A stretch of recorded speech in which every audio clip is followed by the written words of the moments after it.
بھی خوش ہے، اس کے فرشتے بھی خوش ہیں، میرے محبوب صلی اللہ علیہ وسلم بھی خوش ہیں کہ میری امت جمع ہے۔ میرے بھائی بہنوں،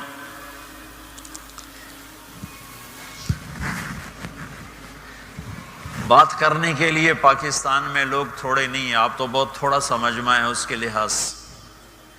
لیکن میرے نبی کا امتی اگر کسی جنگل میں اکیلا رہتا ہے تو مجھے وہاں تک بھی جانے کا حکم ہے،